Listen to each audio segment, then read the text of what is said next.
بسم اللہ الرحمن الرحیم۔ اللہ کے نام سے شروع کرتا ہوں جو بڑا مہربان نہایت ہی رحم کرنے والا ہے۔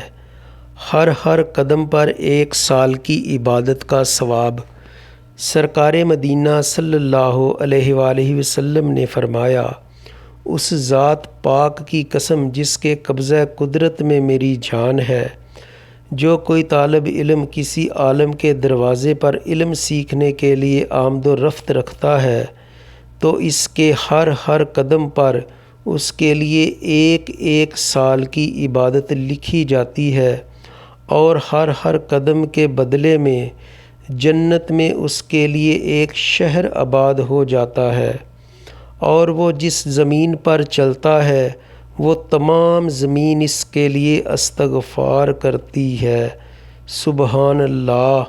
اپنے پیارے نبی کی پیاری باتوں کو صدقہ جاریہ سمجھ کر لائک اور شیئر کریں۔ جزاک اللہ۔